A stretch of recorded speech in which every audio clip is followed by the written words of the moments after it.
दलों के एक साथ आने से आप किसी को चुनौती नहीं दे सकते। ऐसा आपको लग सकता है कि भाई सब लोग एक साथ आ गए, लेकिन उसका कोई परिणाम जमीन पर मिले ऐसा हो नहीं सकता है।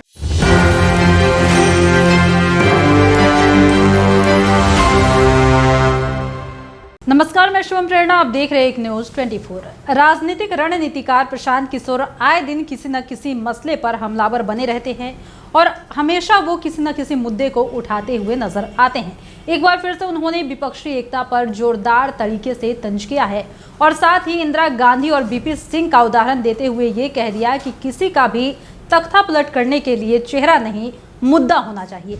आखिर प्रशांत किशोर ने ऐसा क्यों कहा है, वो भी सुनिए। जब तक आपके पास सशक्त कार्यक्रम ना हो तब तक दलों के एक साथ आने से आप किसी को चुनौती नहीं दे सकते। ऐसा आपको लग सकता है कि भाई सब लोग एक साथ आ गए, लेकिन उसका कोई परिणाम जमीन पर मिले ऐसा हो नहीं सकता है। कई लोग, पत्रकार बंधु या राजनीतिक टीका टिप्पणी करने वाले लोग 1977 का हवाला देते हैं कि कैसे सारे दलों ने एक साथ आकर उस समय की प्रधानमंत्री इंदिरा जी और कांग्रेस की सरकार को हरा दिया। लेकिन ये आधा सत्य है। अगर इमरजेंसी नहीं हुआ होता, अगर जेपी के नेतृत्व में आंदोलन नहीं हुआ होता, सारे दल अपना भूलकर एक चुनाव चिन्ह पर चुनाव नहीं लड़े होते, तो आपको लगता है कि सिर्फ दलों के मिलने से इंदिरा जी हार जाती? तो अभी आज के संदर्भ में आपको जेपी या उनके समकक्ष उस तरह का कोई लीडर भी ढूंढना पड़ेगा। आपको जनता से जुड़े हुए विषय भी ढूंढने पड़ेंगे, उस पर नैरेटिव भी बनाना पड़ेगा। वो दोनों चीज हो तो दलों के मिलने का जरूर फायदा है।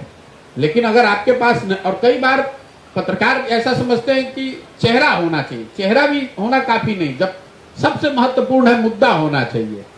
जैसे देखिए, दूसरा उदाहरण आपको दे रहा हूं। वीपी सिंह के समय भी सारे दल एक साथ मिलकर आए और उन्होंने कांग्रेस की बड़ी ताकत की सरकार, 400 से ज्यादा एमपी की सरकार को हरा दिया। लेकिन वो सिर्फ दलों का एक साथ बैठकर कोई अर्थमेटिक अरेंजमेंट नहीं था, मुद्दा बोफोर्स था।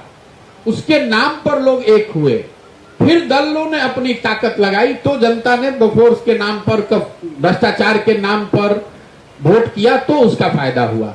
तो मेरा ऐसा मानना है कि ये जो दल साथ में बैठे हैं, सिर्फ इनके साथ में बैठने से चुनाव जितनी मैं समझता हूं, ये सिर्फ सीधा गणित नहीं है। जब तक आप ऐसा नहीं कर सकते हैं कि 15 दल के नेता बैठ गए और उसका असर देशव्यापी हो जाएगा। मान लीजिए कि उस बैठक में ममता जी, लालू जी, नीतीश जी सब एक साथ बैठे थे, उसका असर बंगाल की जनता या वोटर पर क्या पड़ना है?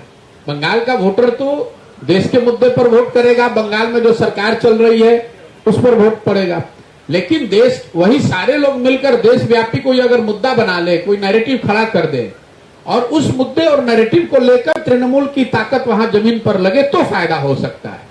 जैसा कि आपने सुना कि आज समस्तीपुर में प्रशांत किशोर ने पत्रकारों के सवाल का जवाब देते हुए इस मुद्दे पर हमला बोला और साथ ही ये कहा कि सिर्फ बात 1977 की करने से काम नहीं चलेगी, क्योंकि किसी भी चीज का तख्ता पलट, चाहे वो सरकार ही क्यों ना हो, उसकी तख्ता पलट करने के लिए इंसान के पास मुद्दा होना जरूरी है। चेहरा तो कोई भी बन सकता है। यानी कि आप साफ तौर पर सुन सकते हैं कि प्रशांत किशोर ने विपक्षी एकजुटता को लेकर हमला बोला है और कहा चाहे 15 दलों के ही आप नेताओं को बैठा लीजिए, लेकिन इससे कुछ नहीं होने वाला, क्योंकि जब 1977 में एक मुद्दा बना था, वो मुद्दा था बोफोर्स का। उस मुद्दा को लेकर ही सरकार का तख्ता पलट किया गया था। इसलिए मुद्दा होना अहम होता है, चेहरा तो कोई भी बन सकता है। फिलहाल इस वक्त की खबर में इतना ही, और भी ऐसे ही तमाम वीडियो अपडेट्स के लिए बने रहिए हमारे साथ और देखते रहिए हमारे चैनल एक न्यूज़ 24। हमारे चैनल को लाइक कीजिए, सब्सक्राइब कीजिए, कमेंट कीजिए। हमारे वीडियो पसंद आते हैं तो शेयर जरूर कीजिए।